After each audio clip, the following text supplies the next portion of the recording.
Eropa minta minyak ke Indonesia dan Rusia karena terjadi krisis. Bismillahirrahmanirrahim. Assalamualaikum dan salam sejahtera. Selamat datang dan terima kasih saya ucapkan kepada kalian yang sudi datang ke channel ini. Saya doakan kalian semua sentiasa dalam keadaan sehat dan juga sukses dengan apa juga bidang yang kalian usahakan. Semoga kalian sentiasa diberikan kekuatan dan juga keadaan oleh Allah Subhanahu wa taala serta kepada pasti yang berlipat kali ganda. Oke, hari ini saya akan satu video yang dikongsikan oleh satu channelnya ialah bagi-bagi. Yang belum subscribe channelnya, sama-sama subscribe dan mudah-mudahan channelnya akan terus berkembang dan dapat memberi info yang terkini kepada kita. Oke, satu videonya yang bertajuk Eropa minta minyak ke Indonesia dan Rusia karena terjadi krisis. Krisis apa yang dimaksudkan? Oke, tanpa basa-basi lagi kita tengok video ini.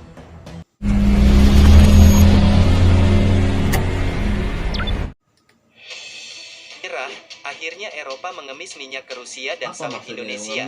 Putin dan Jokowi kompak. Generators to ensure uninterrupted power supply to 30 hospitals in the regions of Donetsk, Dnipropetrovsk, Zaporizhzhia, Mykolaiv and Kherson. These are exactly the hospitals that need these generators because then they are independent and keep on going with the power supply.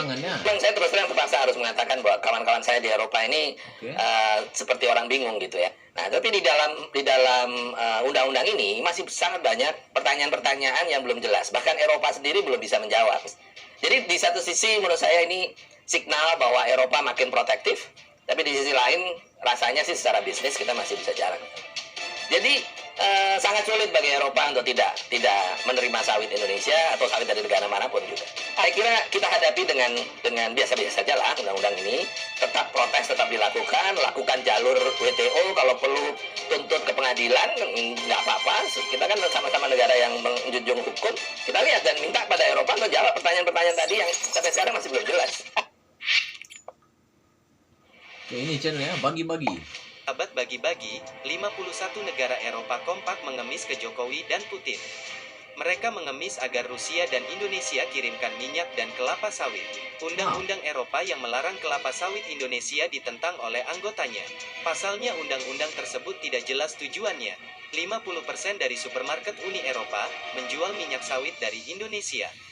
Jokowi dan Putin kompak untuk melakukan tarik ulur demi membalas permainan Uni Eropa terhadap Rusia dan Indonesia. 51 negara mengemis di tengah krisis yang melanda benua biru tersebut. Lalu bagaimana respon Jokowi dan Putin untuk menanggapi Uni Eropa? Sahabat bagi-bagi, 51 negara Eropa kompak mengalami krisis energi. Dan kini seluruh negara Eropa mengemis, meminta minyak mentah dari Rusia dan sawit dari Indonesia. Krisis yang dilanda benua biru tersebut membuat 51 negara harus menanggung malu. Karena harus menarik lidah dan kembali menggunakan minyak mentah dari Rusia dan sawit dari Indonesia. Tak tanggung-tanggung, bahkan di Amerika, terjadi PHK massal yang paling banyak dalam sejarah. Selain negara Indonesia dan Rusia, negara Timur Tengah pun sekarang ikut mengancam negara Uni Eropa. Bahkan di tengah krisis yang melanda benua biru tersebut, tanpa rasa kasihan, negara Qatar telah menahan ekspor gas. Ini menjadi akhir tahun paling berat dalam sejarah terbentuknya negara Eropa. Jokowi dan Putin kompak untuk bergantian mendikte negara-negara Uni Eropa tersebut. Sahabat bagi-bagi, bos perusahaan bisnis minyak bumi Rusia, Transneft, Nikolai Tokarev, mengatakan telah menerima permintaan minyak dari berbagai negara Eropa. Salah satunya adalah Polandia dan Jerman, untuk pengiriman 2023. Selain minyak Rusia, Eropa juga akan semakin membutuhkan sawit dari Indonesia.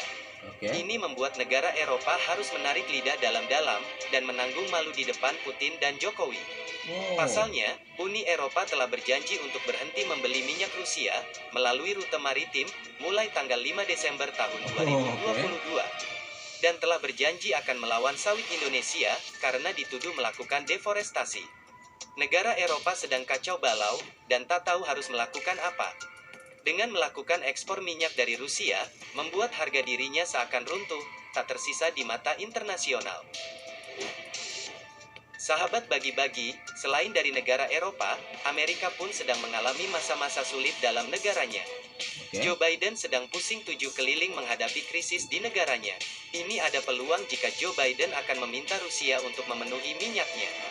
Dan tentunya Amerika akan mengekspor barang-barang dari Indonesia. Karena di negara tersebut banyak sekali, bahkan rekor dalam sejarah, terjadi PHK besar-besaran. Amerika Serikat sedang dihantui pemutusan hubungan kerja atau PHK massal. Pasalnya, di tahun depan, negara dengan nilai perekonomian terbesar di dunia tersebut diperkirakan akan mengalami resesi. Perampingan organisasi menjadi alasan utama PHK dilakukan. Kondisi saat ini bahkan lebih parah ketimbang krisis finansial yang melanda Amerika pada tahun 2008 sampai tahun 2009, khususnya di sektor teknologi. Pada 2008, total PHK di sektor teknologi mencapai 65.000. Setahun berselang, PHK juga terjadi dengan jumlah kurang lebih sama. Sementara di tahun ini, jumlah PHK massal sektor teknologi AS sudah mencapai 150.000 tenaga kerja. Perusahaan besar seperti Meta, Twitter, Cisco, Amazon, HP dan masih banyak lagi, semuanya melakukan PHK. Menurut laporan tersebut, ada 965 perusahaan teknologi yang melakukan PHK di tahun ini. Kondisi ini diperkirakan masih akan berlanjut di tahun depan, dan tidak hanya di sektor teknologi saja. Ini membuat Putin full senyum, karena negara Rusia berhasil membuat negara Amerika dan sekutunya keok, dan tak bisa melakukan apa-apa. Oleh sebab itu, Jokowi kompak dengan Putin akan mendapatkan durian runtuh dari negara Eropa dan Amerika.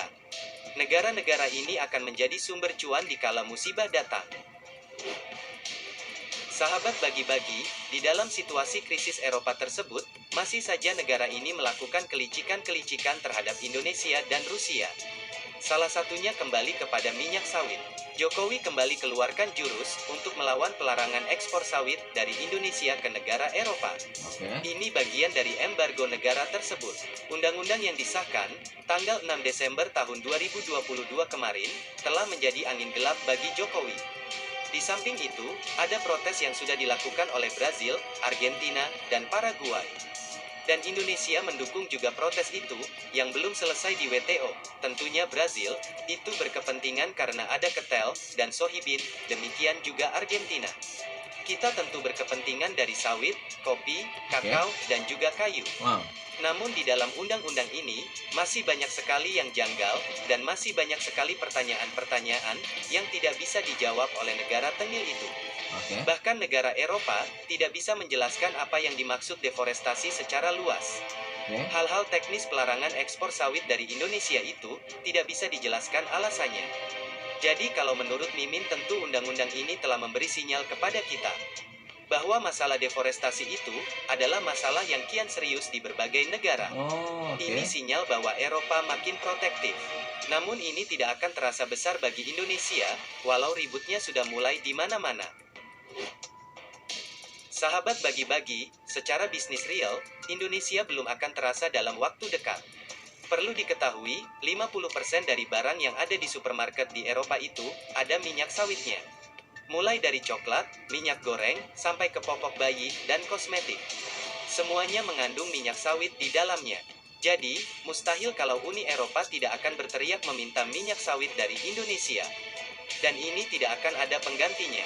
Jadi sangat sulit bagi Eropa untuk tidak menerima sawit Indonesia atau sawit dari negara manapun juga.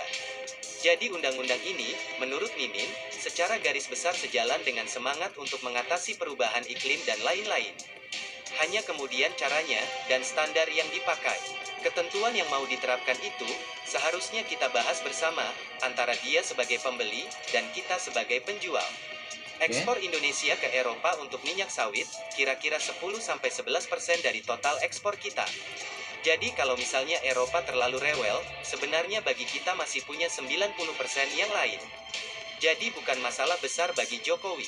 Jokowi dan Putin akan full senyum tentunya. Sahabat bagi-bagi, negara Eropa hanya menerapkan deforestasi untuk menghalau ekspor Indonesia. Negara tersebut, bahkan, tidak melarang komoditas mereka melakukan deforestasi, seperti bunga matahari. Ini akan menjadi perbincangan hangat, tentunya bagi masyarakat Indonesia. Uni Eropa maunya menang sendiri, dan menjadi negara maju sendiri. Mari kawal terus Indonesia untuk menjadi negara maju, merdekalah kita seutuhnya, merdeka.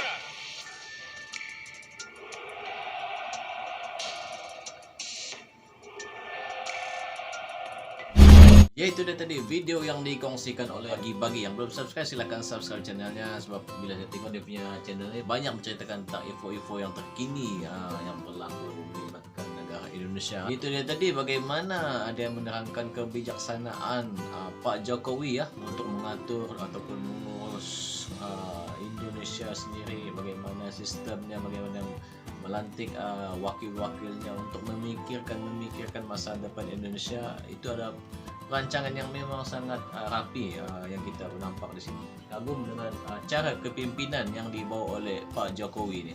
Oke, baiklah, itu saya untuk video kali ini. Kita jumpa lagi di video akan datang. Mungkin kalian boleh kongsikan di ruangan komen untuk kita sama-sama mengetahui isu-isu terkini yang berlaku. Oke, baiklah, itu saya untuk video kali ini.